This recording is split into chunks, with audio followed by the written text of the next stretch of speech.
We have recently sailed on Cunard Queen Victoria around the Mediterranean. In this video, we'll answer questions about this itinerary and share the knowledge I wish I had before the cruise. Back in the day, we used to love doing the Canary cruise on Victoria around Christmas, but that was years ago. Things has changed. As Shanting says, we've been on Victoria many times, but not for a number of years. So this cruise for us was a little bit like rediscovering Queen Victoria. So lots of stuff we'd forgotten or basically blurred into like a number of Cunard ships. So this felt a little bit familiar, but also a little bit like seeing the ship for the first time, which was pretty cool. So the starting point for us was Barcelona. We love sailing from Southampton. In my opinion, it's a much more relaxing way to start the trip. But the price on this cruise, we felt like we just had to grab it. We'll get into the price breakdown later. So flight cruise had to happen. What's it like to start your cruise in Barcelona?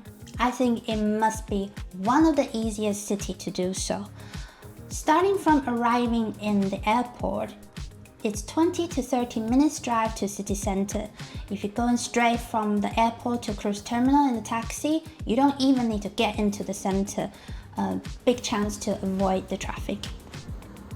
We were asked, do we like to get there the day before or the day after?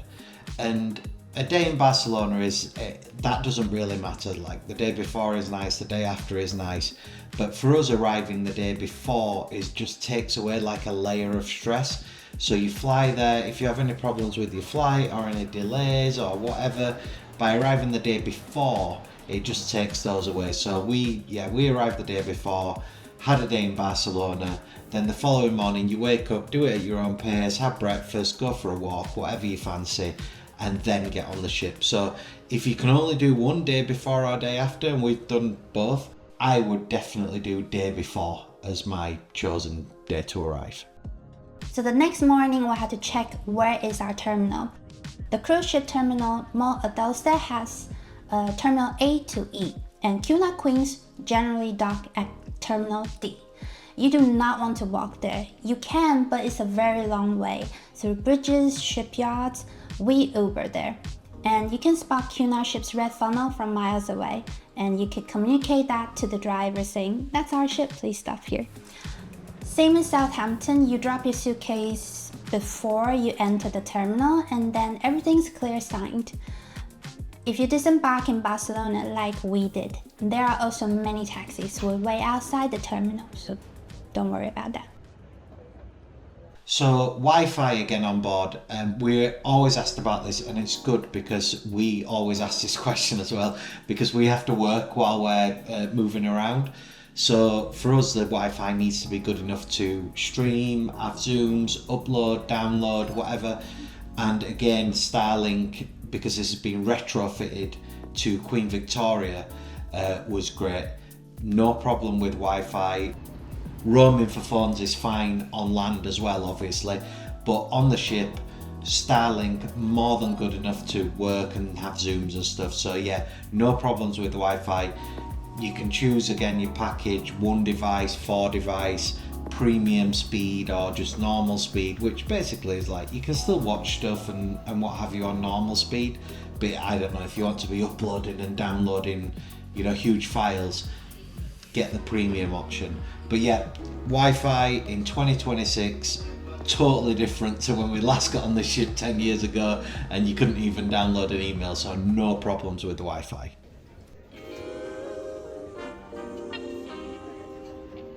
On dining overalls, to start with, the specialty dining.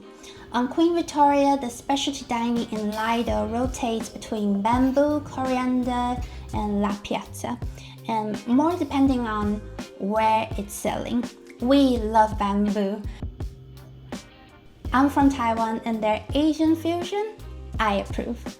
So if you're like us, having a specialty dining that you don't want to miss, better check on the embarkation day. Which days will they be available? They'll each do a few days, so if you really want to check out bamboo, even though you might be, I don't want to do it immediately when I get on the ship, then they may not be doing bamboo later in the cruise. So have a look, see which nights your preferred specialty dining is, and then make sure you just book it then. That takes away stress, because on a previous cruise we were like, oh, we'll do Lotus later in the cruise, and it had already finished by the time that we were booking it. So yeah, it's better to do it like that. We were also asked about set dining versus open dining. When I said earlier that things has changed, this is one of them, the open dining option. Set dining, you can choose early seating or late seating. Do you like food then show, or show then food? Set dining, you have a designated table. Your waiters will know you and your dining preference. Our recent cruise, we've noticed the open dining option is available to choose from now. And the biggest benefit is that you can walk in anytime, just like lunchtime in Britannia. You go, you queue, and you get lead to a table. And even though we've been doing open dining for this Mediterranean cruise and the one before, which is the Fjords on Mary, I still can't figure out what reserving time on the app and the buzzer does. But the most straightforward thing you can do is just go and you queue, and then you'll get a table. If you avoid the set dining time, there might not even be a queue. Yeah, it does depend when you arrive. Sometimes there might be 10 or 12 people in the queue. It goes down pretty quick. Other times there will not be a queue. I think I just about prefer open dining because it's more relaxed. You don't feel under pressure to hit a certain time. You can finish a drink, or you can finish watching something in the room or whatever. So I think I just prefer open dining, but I hate queuing. So there's like a trade-off there, but I think open dining and just having that flexibility is preferred. You sometimes get a little surprise table as well, isn't it? Like if you're a set table and it's a table that is that you know you're gonna get this table the whole trip, but open dining, sometimes you get put next to windows or next to a particular area that you don't normally sit in, so it's a little surprise. So another comment that we had was asking about any secret spots on the ship, any good hidden away spots on this one. Do you have any? My personal is in the Royal Court Theatre, deep down in deck 2, there is a weird little stairs. It turns out it leads to the upper booths. And also inside the theatre, there are just these little hallways that's full of ornaments or pictures of the Victorian time, music sheets and portraits, news clips that I personally love reading. Mine's not really like a secret spot, but I just think that the Commodore Club on this ship is beautiful. It's huge, it's really well done out. When we were arriving in Ibiza and other places, it was just, everyone's on the deck obviously to get the air, but also Commodore Club's a great place to watch the arrival and the leaving of port. So not a secret, just a recommendation really. It is a great show because when arriving, people generally rush to get off, or they're watching it from open decks. In Commodore Club, it was empty, wasn't it? So it was great to sit there, just enjoy the view. So we were asked about the ports and the shuttles and getting around these places. So there's two things that I'd really kind of say here. This is one of the first times that I've seen they're now charging for shuttle buses. We did, just last year we did the World Voyage, and there was never a charge for a shuttle bus, whether it was just dropping you at Moll or dropping you in a nearby town centre. But now there is a charge, and I guess you sort of need to balance it out with like, well, the cruise's price itself is such a great bargain. Who cares if you have to pay $10 more for a shuttle bus? But I think then it starts to become blurrier between the pricing, because the prices of the cruise might come down, but the extras might cost more, and then in the end, it's same price to a cruise that you think is actually more expensive. And I don't know, I always just feel like when the hustle is like, you have to pay for this, you have to pay for that, you have to pay for a shuttle bus, it just becomes not as relaxing as it was before. There's almost like part of me that would rather pay a little bit more at the beginning and then not have to be like, does this cost, does that cost, is that free? So it's whatever you prefer, but there are starting to be more and more hidden charges on the cruises that we've seen recently, and shuttle buses is one, unfortunately, that's been added to the list. But to be honest, on the ports, and this is the sort of related question, was like, which ports did we like the best? We didn't do any excursions, any official excursions on this cruise. We sort of did our own thing, which meant that we didn't need to do the shuttle buses anyway, so that kind of moral dilemma of the $10 was taken away for us. But it was more like doing our own thing. What I would say is the good call that we made is we went to Canary-sur-Mer with the market, which was definitely a good call. To go there instead of Toulon, yeah. And because it was market day, it worked out perfectly. I would say the other one that jumped out to me as a good decision was we were a bit unsure of what to do in Livorno, of like what to explore, and should we go into Tuscany or... Yeah, because some of the stuff in brackets, you know, is always tempting, isn't it? Pisa or whatever. But actually Livorno, and taking an exploration of the sort of town centre, but more so walking down the coast and seeing it was just so beautiful and cool and interesting, and the people super local and what have you. So yeah, I would say that Livorno was the nicest surprise of that cruise. Ibiza was incredible but we already kind of hoped it would be, if you know what I mean. But Livorno was a really nice surprise, and of course, like, it always depends on what you're looking for. If you're looking for history, it's one thing. If you're looking for shopping, it's another.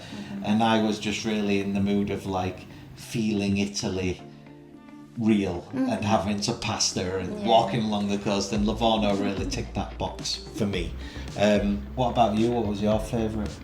All the ones you just mentioned, I love them all. I guess I would say, as a type of travelers, you could range from backpacker levels to, if you want, on a cruise, you could join all the excursion. Then you don't need to worry about anything. They will take you to sites.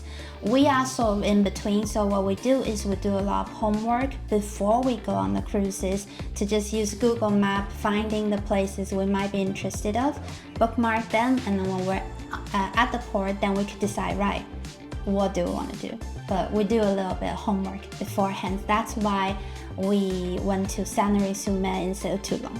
Yeah, we do.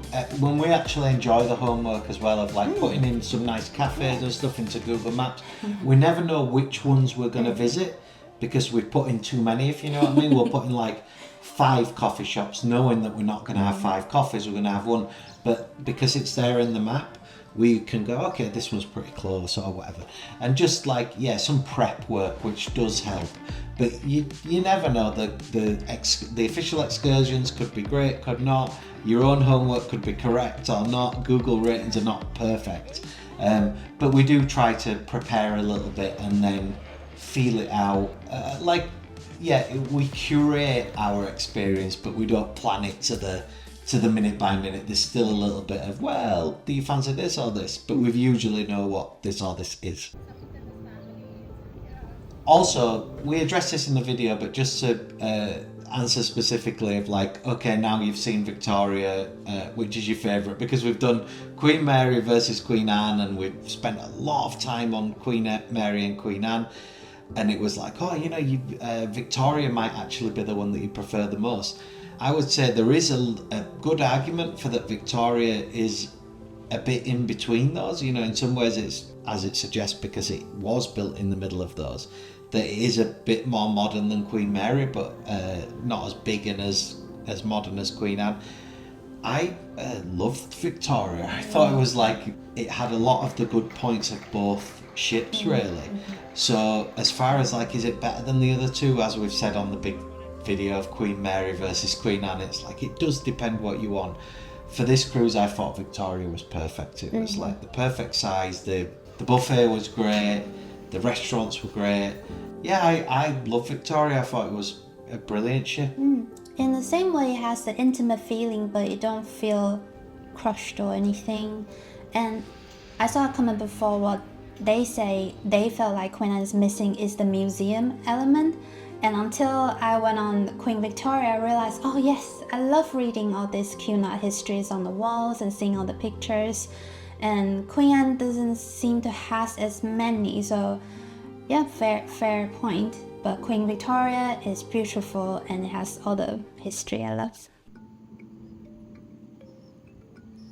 So, pricing, to break it down. So as Shanting has alluded to earlier, one of the reasons why we booked this, we were thinking about it. Sometimes we have gap in our day jobs, let's call it, where we can spot a cruise and go, right, okay, what cruise is around in that gap in time? Sometimes we'll kind of make the gap. This was where we saw the price of this and we were like, God, we want to get on Victoria again soon. And we used to live in Barcelona, so that's quite cool to go visit where we used to live. And because this was such a bargain, this was the main driver for us booking this at very, very short notice. So yeah, to break that down. So these are the numbers. These are the total costs for 2 people. So obviously for the per person cost, just cut them in half. But overall, the cruise fare in British pounds, 1,170. The direct flights from the UK to Barcelona and staying in 2 nights in Barcelona, so 1 night before the cruise, 1 night after the cruise, was 862. Our onboard spend, now we must say we didn't do any official excursions, and because we are Diamond members we have some things included, so bamboo was included as part of our Diamond membership. But basically our onboard spend totalled £165. Our on-land meals, drinks, various things, Ubers, came out around £200. So for example, in that is like meals, the tapas meal we had, the paella, were probably like £50 between us. So basically the overall cost for 2 people all in was £2,600, or $1,300 per person. In dollars, that works out approximately $3,500. So that's the total cost for everything, Queen Victoria through the Mediterranean for a week. So related to the costs of this is something that we wanted to announce in this video really. Related to the costings, and that being such a great bargain, Shanting and I are now partners on a new company. This company is ELIZZORA, which specialises in booking premium and luxury cruises. Now, Shanting and I are partners on this. Our co-founders, John and Elizabeth, have vastly experienced cruises as well.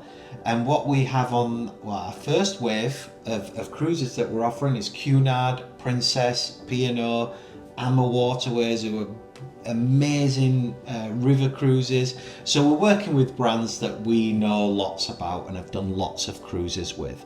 So we'd like to invite you guys, please book through ELIZZORA. The website address is here.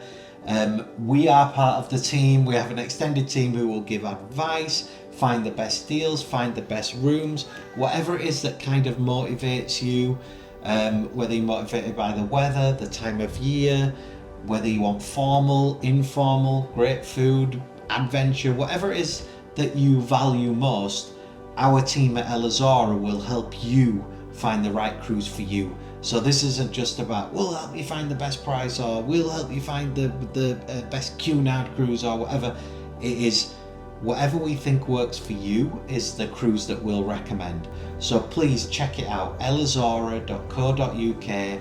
We now are the place to book your cruises, and we really look forward to talking with you either on the phone or with email, and our team will help you find the best cruise for yourselves. And yeah, it's a fantastic way to support the channel.